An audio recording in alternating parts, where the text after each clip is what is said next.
meat and curry, I'm your man. Cause how we all lose it is a mystery. It's like the changing of our wardrobes from a dire history. But it's the one making us not stop.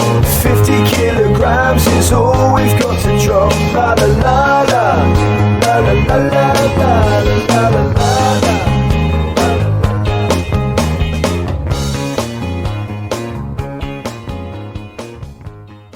Ladies and gentlemen, welcome to this week's 50 kg drop podcast with me, Ian Wellman, and the wonderful Bob Cooper. How we doing? All right? Bob, how you getting on? Yeah, I'm good. I'm really good. Yeah. Christmas special. It is a Christmas special. We decided to move out of Zoom and actually become some sort of proper podcast. And we've rented out a studio for the afternoon. And prior to this, we went for a little banya. We went for a little soak, a little sauna, a little plunge. I've got Bob, in his beautiful new body, out there sweating away before we came in here. And then we decided to drink 3 or 4 Guinnesses because we haven't drunk for most of the year. And now we feel really good, right? I feel very good. Although I didn't at the time, that banya was actually pretty minging. I didn't. What do you mean? So you plunge, for those who don't know banya, you go into a very hot environment, you sweat a lot. Then you get a bucket of water over your head, which is very cold, and then you plunge into a pool at least shoulder deep, right? Yeah. And I just couldn't really grasp the water. That was the plunge in the pool. You have to focus on your breathing, and I focused as hard as I could, and it was pretty terrifying. I just couldn't grasp it. You seemed like you were in there just having your little Sunday morning walk. It was lovely for you. I do it every week. So in the early days, I was the same. It's like that kind of panic, but yeah, it's... Yeah, I struggled with it. I couldn't focus. All I could do was go... And it didn't ever change from that, did it? It's 2 minutes in. ASMR for the listeners. I thought I'd give you the live experience. By the end of the minute and a half, probably 2 minutes I was concerned whether I could make it out of the pool or not. Whereas you were just loving life. Whereas I feel very good now, though. Yeah, same. And when people say things like that, and you just think, but do you, though? No, I feel glorious. I mean, the 3-4 pints we just had in 20 minutes were lovely. Yeah. I feel phenomenal. Yeah, I feel really good. Let's talk about our years, Bob. So, Christmas special. Let's go through the history of the 50 kg drop. So, when we started the 50 kg drop, Bob and I worked in the same company. And we were part of the Belly Boys group, WhatsApp group, which was like 10 of us that were trying to lose copious amounts of weight. And what that actually transpired into was more who had the biggest blowout and who could just like laugh about it the most, wasn't it? It turned out to be that, yeah. Fast forward to the 50 kg drop. We started this to hold ourselves accountable to lose some weight. And for the first year and a bit, my mantra was I'm going to work out harder than everyone and train harder than anyone. And I signed up to a marathon, and at 168 kilos, that was a really bad move. And I got really injured. And it's worth noting that you did actually sign up to the marathon and I didn't. And you did actually do it and I didn't. I did the marathon, yeah. And I did it in 7 hours and 2 minutes, which is pitiful. But I did finish it. And that was an awful strategy. And in the era of Instagram, you've got this like eat less, train harder, sort of like David Goggins nonsense that goes around. And then if you think about the last year, what we've done is actually adopted a sugar-free diet and decided to tackle our sugar addictions for the last 12 months, which has resulted in me losing 48 kilos at my best. And Bob, no, I don't think the listeners know quite what you've lost. I don't think we've released it, have we? I think you need to. Oh, well, it's a Christmas special news flash. Is that a news flash? It is indeed. I've hit the 50 kilo. So we are. Yes! We're there. Come on. I've done the 50 kilos. And again, as I said earlier, I feel great. Yeah. I feel lovely. So it's not the 50 kg drop anymore. It's called the 50 kg Bob. Because the man's lost 50 kilos. I did it. It feels good to know that we've got there and you're just on the cusp of it. Yeah. We weren't chatting shit. We actually, we've applied ourselves, eventually found a solution. Exactly that. And let's go through 50 kilos, right? So let's put that into pounds. And pounds is about 120 pounds or something like that. I'm a man who likes numbers. There'll be other people who likes numbers. Yeah. on this stone, pod. it's about 7 stone. No, it's just shy of 8. It's Just shy of I'll 8. tell you what we'll do. 50 kilos. We'll tell you exactly what it is. It is 110 pounds if you work in pounds. And look, 7 lots of 14 pounds, which would be 7 stones 98. So it's 7 stone 12 pounds, i.e. 2 pounds away from 8 stone is what it is. The giant Pacific octopus weighs 50 kilos. Or a female chimpanzee. I think we've let ourselves down the last few years that we haven't referred to animal weights more. But it's good to know that I've lost a female chimpanzee. Or my sister-in-law is also the number. Yeah, there you go. What, she's 50 kilos, is She's 50 kilos. She's an immense gym goer. She's in great nick. And I've lost Rio. Yeah. Wow. Also, plug the Sugar Shack. She sells sweets if you want to get yourself some sweets. But we don't plug sugar really. But just been a good brother-in-law, Should have thought about that more. Don't eat sugar. If you want to eat sugar, eat Rio's. If you're the size of Rio, then eat sugar. If Rio can eat lots of sugar, yeah, she can deal with it better than we can. What a year, though. I feel like we finally made headway. When I first interviewed with Mike, and Mike said to me that I've got a sugar addiction, and to be fair, throughout the pod, I've been very consistent saying every time I eat sugar, my weight starts going out of control. Everything gets a bit more crowded. But he sat down and said to us, you've got a sugar addiction. If you focus on that, everything else will fall into place. And I actually thought he was that mental that this would be quite good content, so we're going to have to do it anyway. And I remember trying to convince you lot at the start of the year, going, look, I've met this bloke. He's completely mental. He reckons. But that was literally it was bang on a year ago. Bang on a year ago, Because we did a pod in what I call the shit gap, which is basically the gap between Christmas and New Year, and we're the week before that now. So last year is when I met Mike and we did a podcast, and Mike was obviously talking about what sugar-free can give you, blah blah blah, all the benefits of it. You'd met him previously and set us up for that conversation. And obviously you went on to then work with him, right? Which we'll get into in a second. So you started working from January. And my approach was, I feel like it's a bit too drastic. I don't think it's achievable for me. I feel like I've still got enough control to be able to deal with it in a different way. All the while thinking that I didn't have to go to that place. But the reality is, as we'll get to, it's not as tough as maybe it seems. But I think that's the most alarming bit, isn't it? It's like when people say you're only going to eat meat, your natural kind of, and I call it my fat brain, would be going, but what about sauce? What about what about I need energy to be able to move. I must need some sort of sugar to be able to get out of bed in the morning. And after eating just meat for 6 months, which I did in the first 6 months of this year, it really proves that you don't need all of that guff that is spouted out all the time about what you need and how you're going to feel and this type of stuff. Your body can run on very, very little fuel. yeah, And eating just meat, the thing that I found most mesmerising about all of this was how clear my brain has been when I go back to that point. I have no noise at all in my head, which then meant that I didn't make any more bad decisions, which meant that I was able to keep hold of the diet for a lot longer than I've ever had to do any other diet. And the other real key factor was there was no hunger. no. So I wasn't screaming out for food, which is usually where I'd walk into a shop and buy whatever I could get my hands on. I talk about the noise a lot, and that's how I describe it. That you lose that noise around you, all those other little things in your head telling you to go, and you're that just gone. But you mentioned on the pod to me a couple of months ago when we were talking about you'd started to eat other things and you had a bit of drinking involved, probably autumn time, and that you were hitting some weeks of good, weeks of where you were relapsing a little bit. And I was just fully in that, first stint of my first 90 days going through it. And you referred to me as that kind of peace, the peace you have, the blissfulness of that.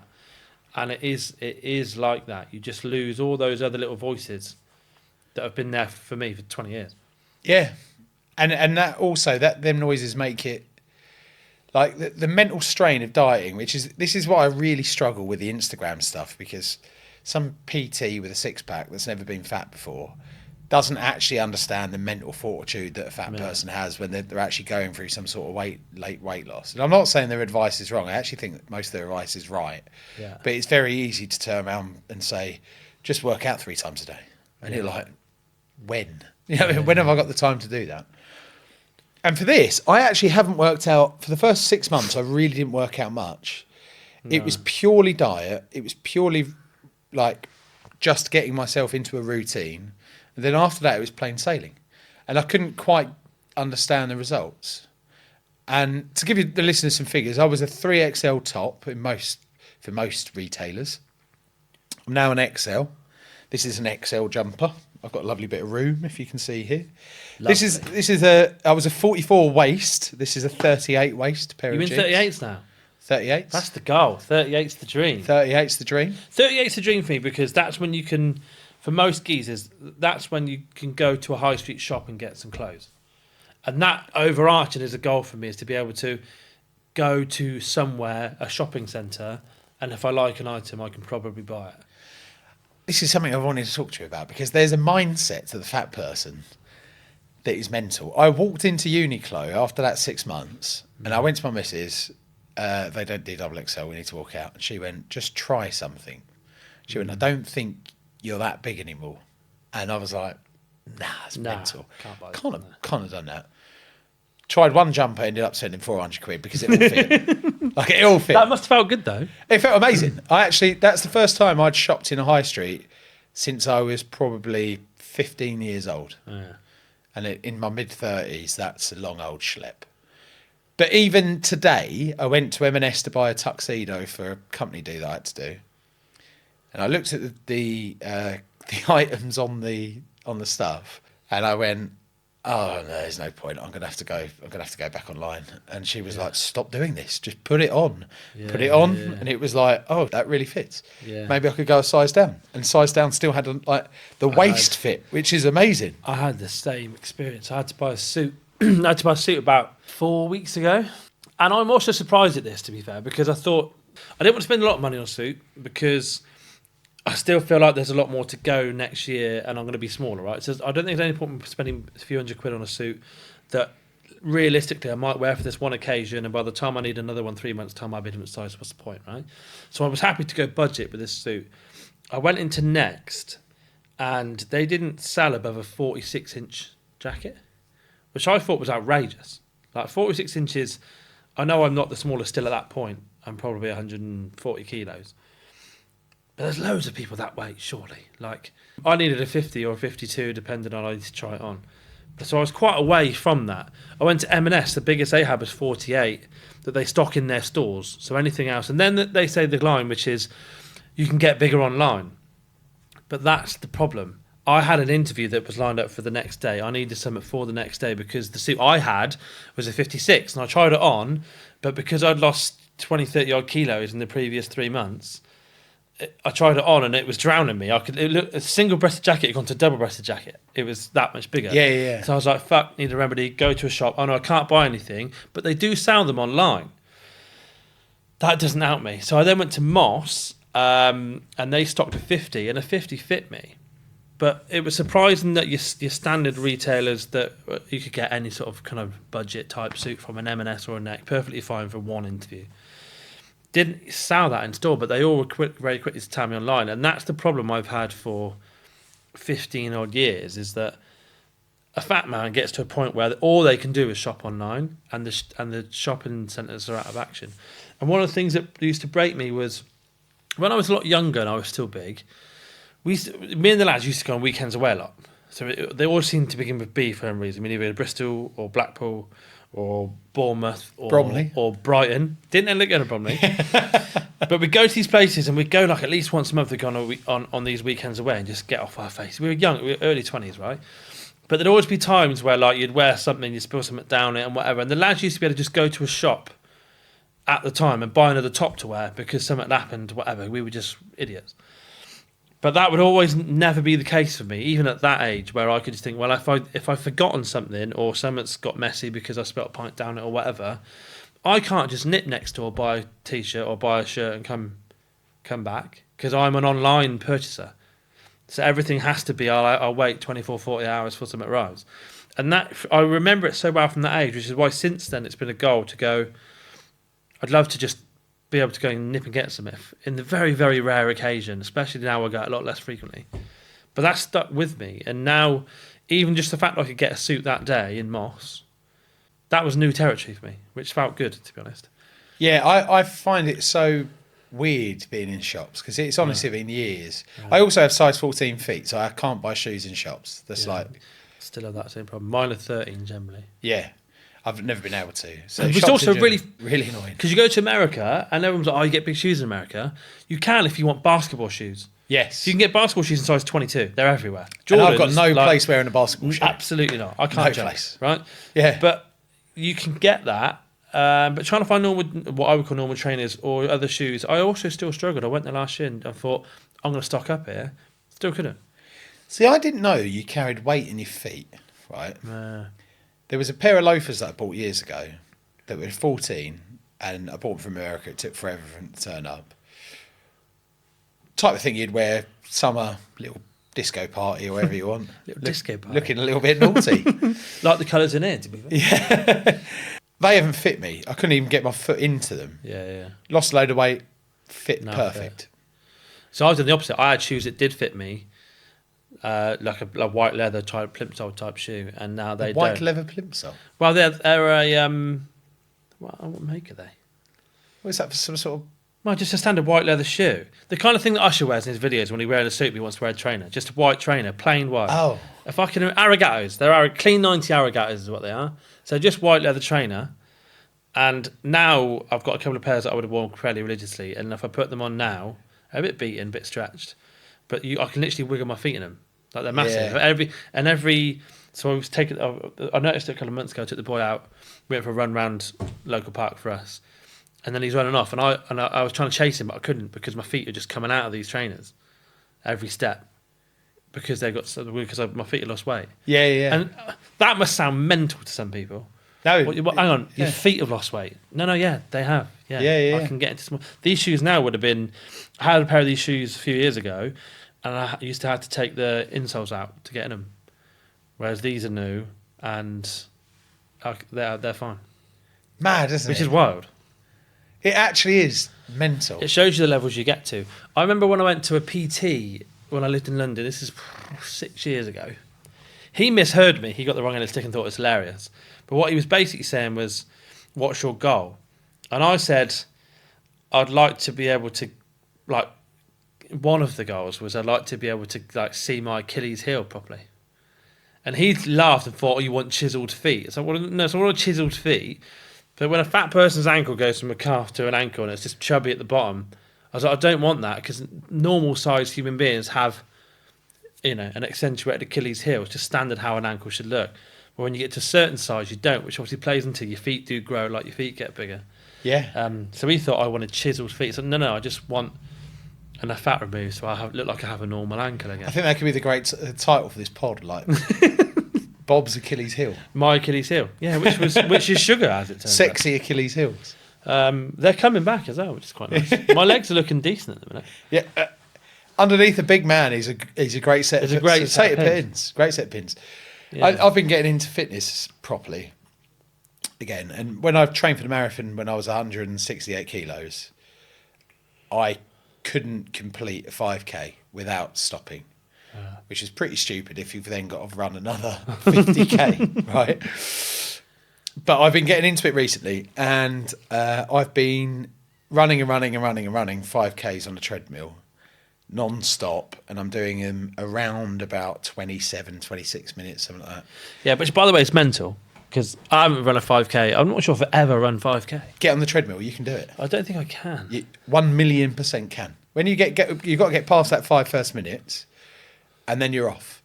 And then you're fine. And I can't stress how light it feels. Like, I feel incredibly light. And also, I played football the other week. I played centre mid.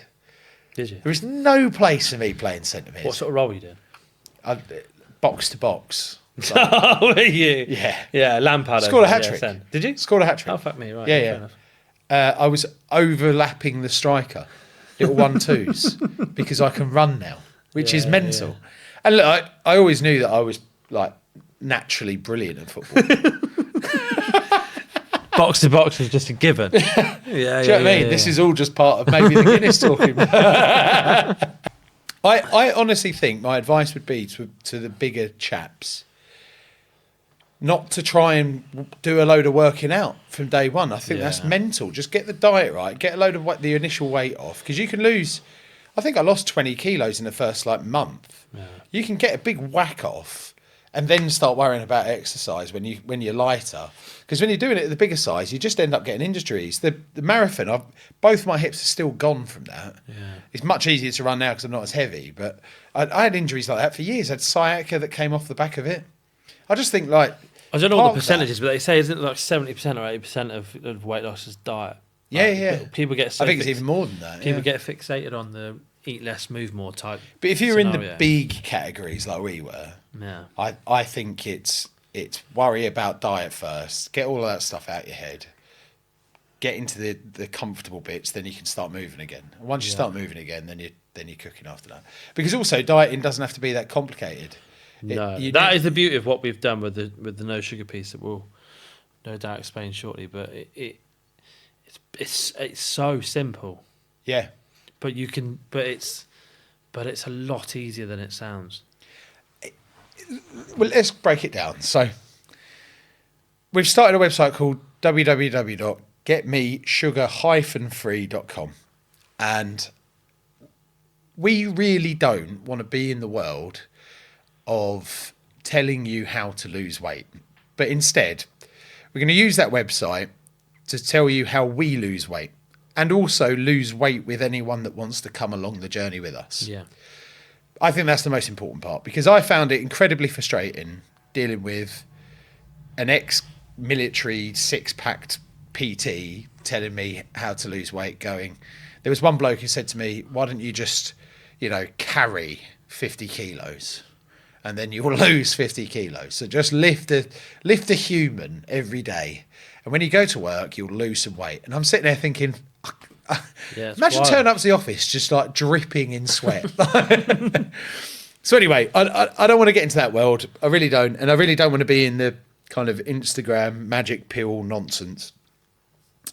But through this podcast, we will try any diet that anyone suggests works. We have. I think that's the point, right? We're nearly 3 years in now, and before this year, the previous 2 years. Yeah, it was a nightmare. We've had a lot of people on the pod explaining different ways of doing things, and there are more than, I hate the phrase, but there's more than one way to skin a cat. We get that, right? Yeah, agreed. But we're talking from our experience, which is pretty heavy, and also a decade before the pod is struggling. Yeah, decades of going up and down and up and down. For Taylor, it's worked for you, it's worked for me. Yeah. It's worked for Johnny to a certain extent, although he's a lot smaller. Yeah. So there's got to be something in that, right?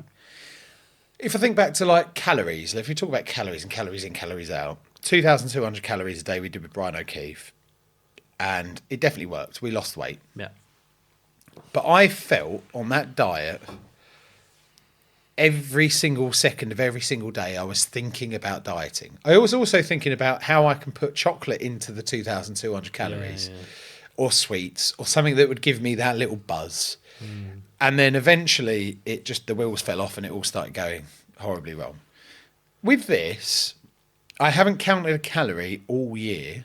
No. I've eaten an insane amount of food. And at my fattest, if someone said to me, you can eat pork chops every day or lamb chops or ribeye steaks every day and you'll lose weight, I would be sitting there going, you must be joking. Do you know what I mean? And by the way, cook it all in butter. Yeah, cook it all in fat. Swimming in fat. Yeah. Or lard. Just get the lard out. Yeah, a bit of tallow. Come on, let's have it. And in the early days, I was eating probably, I'd reckon 4,000 calories a day of massive joints of meat 3 times a day. Because in the first month, it's diet because your body is trying to get rid of all of that stuff that's in your system. After about week 2, you start feeling all right. But the first 2 weeks, every craving under the sun screams at you. And my preparation for this was that I drank every single day in December and ate as much sugar as I possibly could in December and ate a load of takeaways and really tried to do a number on me. I gained 15 kilos or something like that in a month. It was mental. And then I decided to cold turkey stop. So if anyone's doing this, I would highly recommend not to do that. Right, that's not the thing to do. But from there, I then had 2 weeks of kind of getting them out of my systems. I had like maybe foggy head for a bit. I definitely had like gaps in my memory and this type of stuff for the first 2 weeks, and it all got a bit weird. Then after that, I get this eureka feeling, and a feeling that I genuinely haven't felt in my entire adult life of complete peace, I think is the word. And I mentioned that earlier. If I describe that, there was not a single inner voice that was going on in my head. It was just this nirvana feeling where I was totally in control of what I've got to do. And that stayed the same for about 6 months with a couple of ups and downs. I think there were some real key trigger issues for me, which was mainly involved around work, where certain things at work would set me off to go and try and eat sugar or try and get some sort of dopamine hit or lift. But I was able to note them down and make sure that wasn't a problem and didn't go back to the sugar, because it was in this diet, it's quite restrictive, which means that you can't do that. No. And I've been doing a load of work over the last 12 months to actually work out why I do that stuff. And it's made me have better decisions about my career at work, better decisions about my personal life, my family life, everything, to what actually, why have I got myself to this state? And at 168 kilos, I was stressed out my eyeballs doing a job that I didn't want to do. I was happy at home, but with like tons of like normal adult stress of like moving house, trying to get a bigger house, that sort of stuff. Yeah. And I'd eaten myself into an oblivion because I actually couldn't control my emotions, right? That was the biggest, hardest thing for me. And this diet strips all of that out. So you don't have anything to soothe you, any substance to try and make you feel slightly better.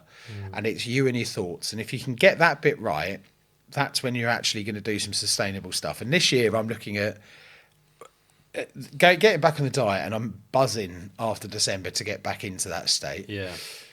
And then I'm sitting there looking at how I can be the best version of myself, which is I want to run a 5K in under 25 minutes. I had the target of running under 30. I did that in the first week. It's actually very easy when you're a lot lighter. I want to get muscular. The one thing I will say is you lose a lot of weight very quickly. You lose a lot of muscle. Yeah. So I'm trying to actually bulk muscle now, which means that I get to eat even more food, which is great news for a bloke with a food addiction. Career-wise, I'm now in a position where I've actually worked out what I genuinely want to do. I don't want to be just floating through some sort of corporate nonsense that's trying to get me into where I want to be. And I think this year's, in theory, saved my life. And the other huge thing is I was totally impotent for the last 3 years. Yeah. And losing all this weight and going back to this diet, which got me back to a normal state, has allowed us to actually have a kid. And I've got a baby on the way in January, which genuinely was not on the cards, right, from doing this. So I feel that this diet has saved my life in some sort of capacity, which I know is pretty heavy. I think the interesting thing is how that is to document how that affects you there, right? So you're going to have a baby come into your life, one of the biggest life events you can have, if not the biggest. And that's in, a month into the year? Like you do kind of end of Jan type time. So it'd be interesting to see if any of those triggers, the stress, all that stuff that comes with that, does ignite anything previous to the fatty, and as you say. Which does bring us on to Fatherly Figures, which is the latest series of the 50 kg job. Lovely. Little plug there. I'm petrified of sleep deprivation, because that's usually when I'm at my worst with the diet. Yeah. But I feel as if in January the 1st, I've got 25 days before the due date. If I can get into a good routine with the diet before that, you're off and running. Then I think I could stick to it, because my sleep deprivation will mean that I'll just eat more pork chops, which isn't a bad thing. My little lad was born in a week or two's time. 4th of January will be 3, so he'll be 3. And what I remember is, so my paternity leave was 2 weeks long, and until the night before I went back to work, so for the first 14 days, there was constantly either myself or Ella awake. There wasn't 1 minute in 14 full days where both of us were asleep, because the little man wouldn't sleep in his next to me crib like especially overnight. He had more of a fixation with being with a human overnight. So during the day, he could sleep in a little snooze pod or in his car seat or something, but during the night, and then we would just take it in turns to make sure one of us could go and catch up on the sleep, one not. But literally overnight, he would just have to sleep on someone. And if you've got a newborn on you, you can't fall asleep. So we would just take it in turns for 4-hour stints through the night, have him on us. You'd literally pass it over in some sort of crazy state, and then Mum would take over and you would take over. Meanwhile, Mum's also got to feed and do all that stuff whenever the boy wants. So like, it's a mental time. It also makes you just think like 2 weeks is just not long enough. Like you go back to work, you don't know who you are anymore. You got a missus at home who's barely slept, she's feeding a little lad. You're all learning this new thing. It's crazy time.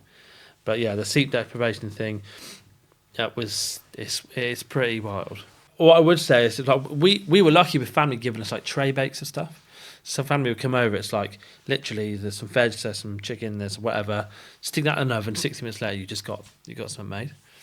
I did read that. You want to pre-cook a load of stuff. Yeah. Yeah. Yeah, so I would get on board with that. But well, one of the things with this diet is it's pretty simple, right? So if you're in a good groove with it, all you need is an air fryer or a grill or an oven, just chuck some meat in and you'll be satiated with that. But obviously with Emma it's a bit of a different story. She might need different things going on. She can live just off sugar as well. It's incredible. I've never lived with anyone that I'm that envious of. It's crazy. She could 90% Haribo diet and she's absolutely fine. Yeah, it's like my brother. Yeah. But yeah, your year is your next year is challenging because you've got that life event happening. Whereas I feel like for me, it's just getting back to what I was doing. So for the record, I didn't start the no sugar diet that Ian was on, or detox, as Mike would say, for the first 6 months of the year, because I didn't want to make what I was saying was a drastic change, and I was too worried about. I didn't want to lose alcohol for the first part of the year. Thought I could still manage, find a solution, which if I'd looked at any part of the last 15 years, I knew I couldn't, but felt like I still could. So I didn't start my journey on no sugar until the 8th of July. Did a similar thing to you in December, but in June, being like, well, I'm just going to eat and drink everything, and had an extremely unhealthy life.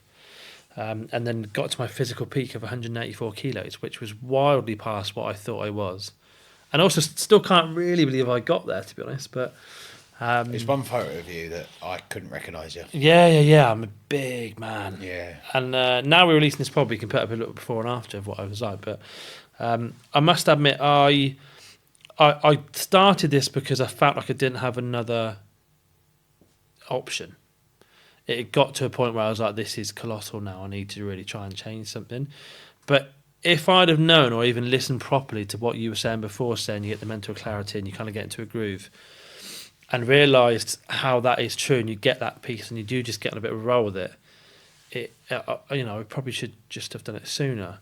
It is still crazy to me. And I find now I've lost it, or even when before I got to 50, people are like, oh, you look great, you look amazing, you get all those compliments, things have changed, people can see the obvious change in you. I feel like I have myself almost defending it when I want to talk about no sugar. And it's not because I'm trying to sell it to anyone. It's more just like they're so baffled by how someone's done that for so long and how it's so sustainable. And I keep finding myself saying, it's easier than you think. Like, because everyone's so blown away who is now still eating sugar, going, I can't believe what you don't have vegetables, what you haven't had. And I'm like, you haven't had a bag of crisps or a chocolate bar, and I must have smashed 2 chocolate bars a day in June. But since then, I've not even really thought about them. And they're like, well, that, like, surely not. And I think old me would have said that as well. Absolutely. That's the bit I can't. That's the bit it's really hard to do for anyone listening who's debating doing it and has reservations. Like, I like a beer, we like a beer, we're having a beer today, right? And that is one thing you just have to cut, I think, and then that's that, right? But even just in that part, you can go to social events and realise you don't need a beer. And actually, you're so content and peaceful anyway, the battle's not worth it, so you're okay with that. But the thing for me is that I would encourage anyone to just try it if they're debating it, is you trawl through the swamps at the start. That's tough, right? I mean, I remember my week 3 was challenging with my mental state in terms of I had a headache basically for 5 days straight, quite a bad one.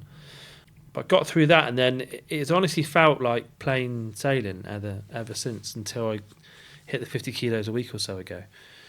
I just can't stress that enough, and that's not me trying to sell it.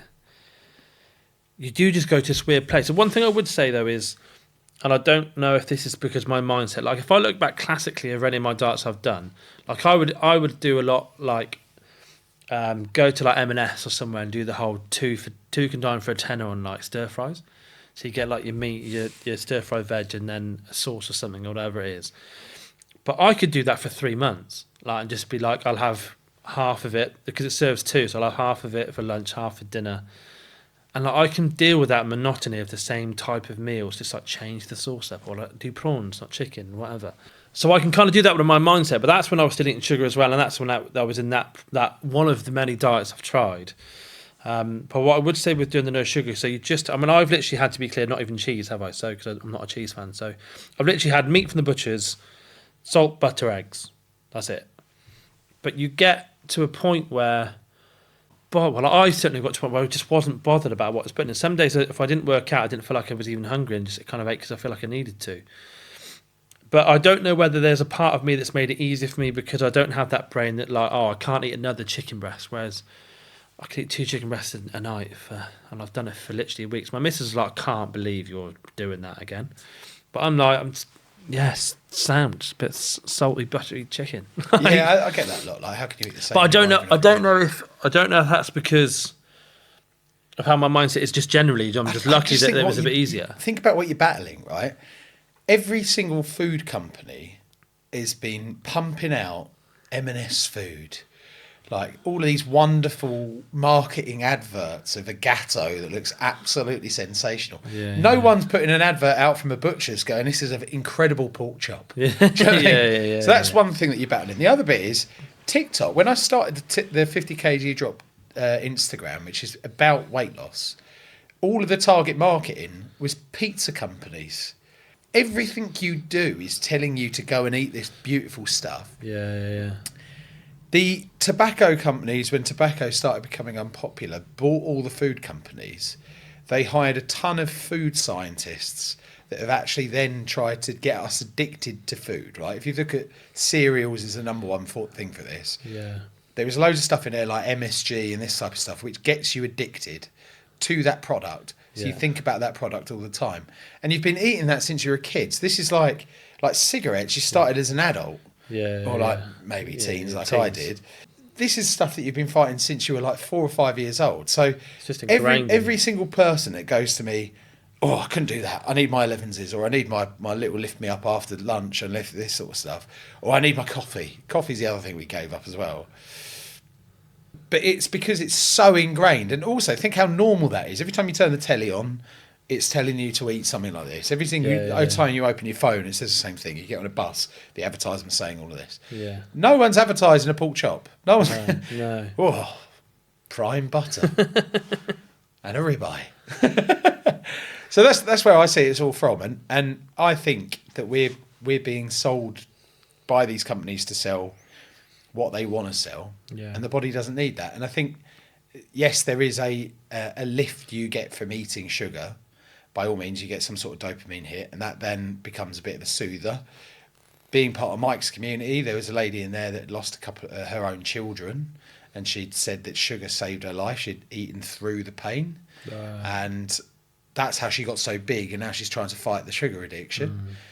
And for me, I used to eat through stress. I used to, every single time I was stressed, I was thinking, actually, if I have a bag of Maltesers now, I feel a bit better. And then I can just get back on the horse and get back into the fire when I was deeply unhappy. And that's the bit that I think every big person needs to work out is, what are your triggers and why are you eating? What are you eating through? Yeah, I don't know if I've ever really figured out hugely my triggers, but what I did work out was my habits. And basically, if I think about where I was in June, or to be honest, a long time, but certainly the first half of this year when I was going through some challenges at work and there's a few things going on, so definitely would have been an emotional attachment to it.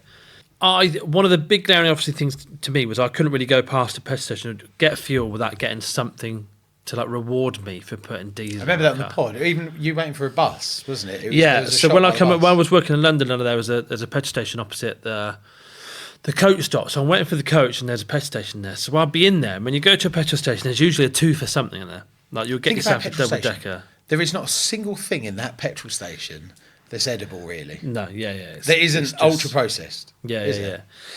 And there's always an offer on, and that was my habit, right? Either I was getting fuel or if I was coming my trip back from London, like you have your train station thing. I mean, this was there's a petrol station opposite. I've got a 5-10 minute wait.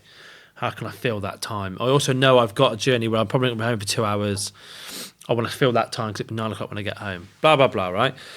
But yesterday, so I've lost my 50 kilos. I've been on the no sugar diet. I've been off it for last week, right? So I have enjoyed myself. We've had a few pints, whatever.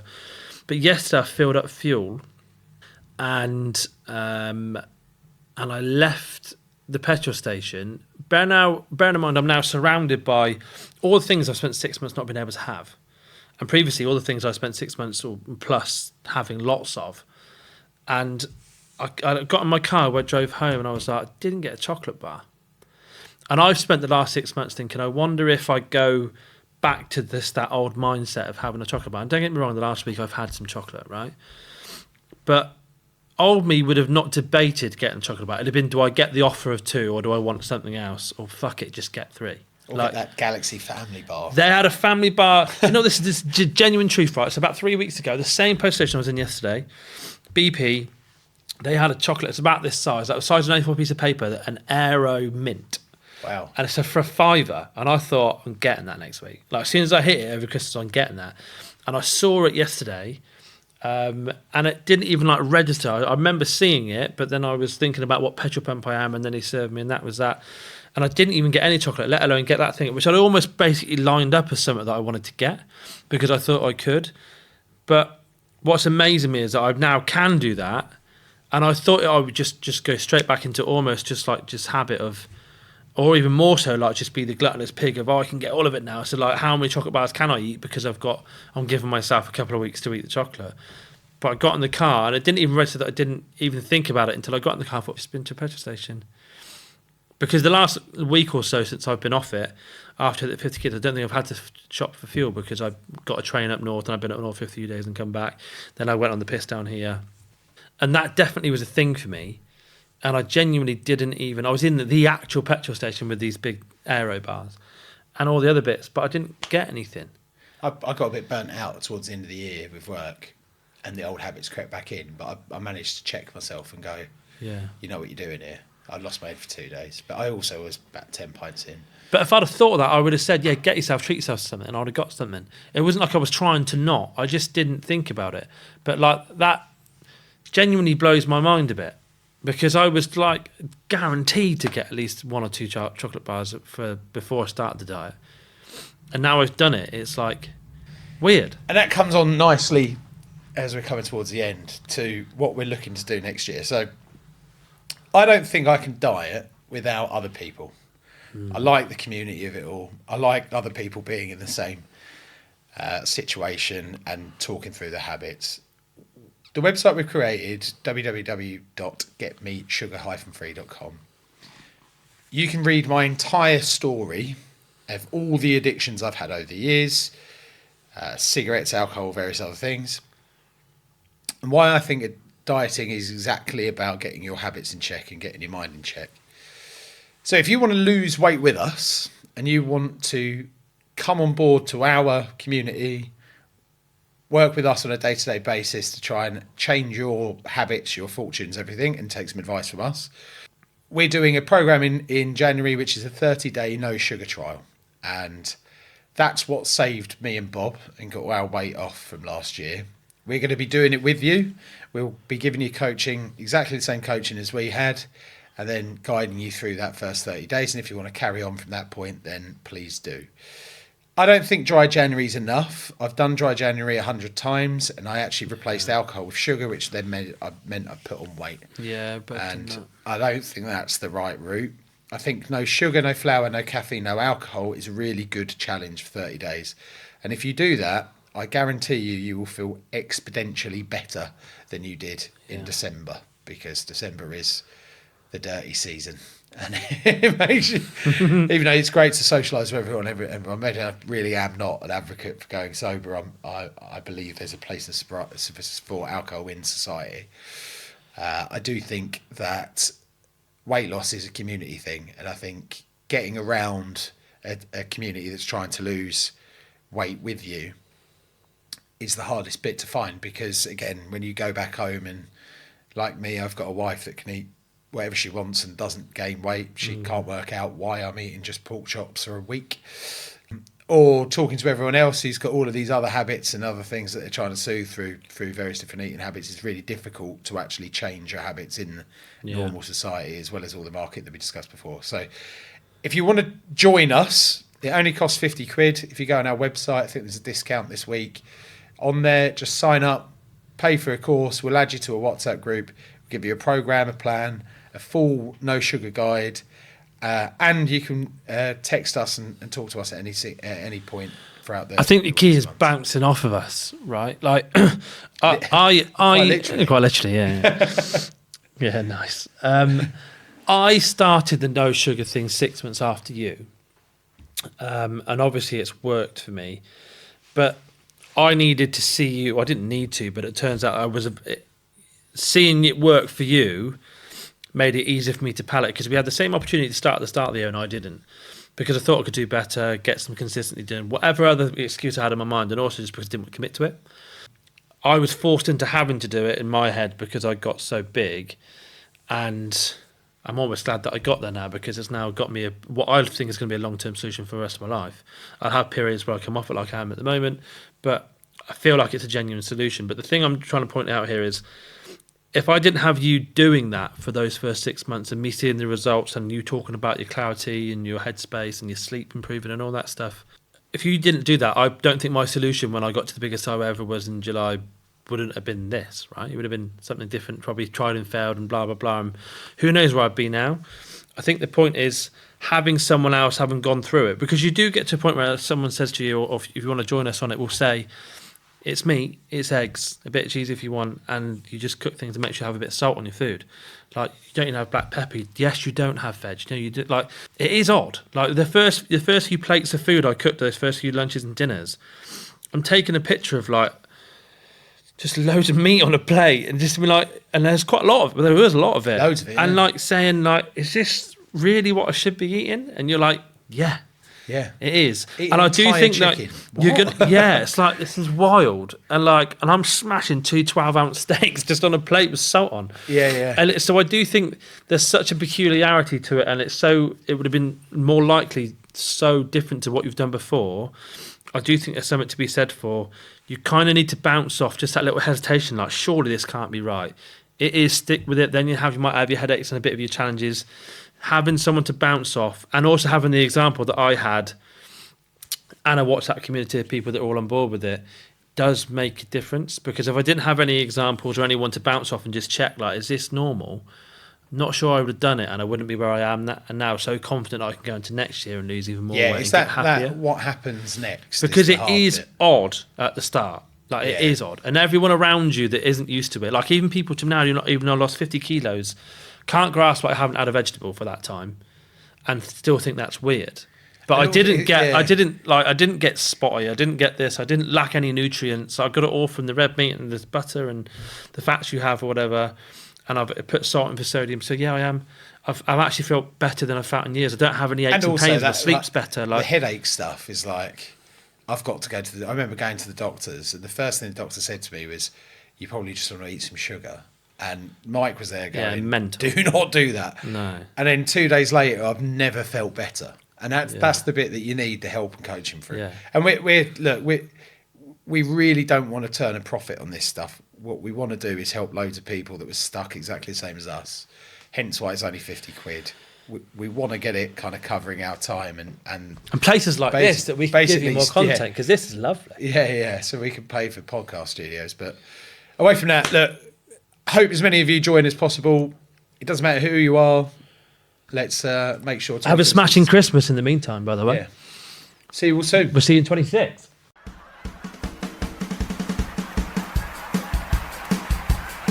We've got some diet plans, health scans, sugar bans, fitness fans, PTs, injuries, laying off the Chinese, ball games, gym chains, protein gains and skin tight tops, and we ain't gonna stop until we hit the 50k. Drop, drop, drop, drop, drop, drop, drop. No excess fat, no FAT, no curry bag, no guarantee. Rough or buff, lean on me. We'll end up as fit as a bear.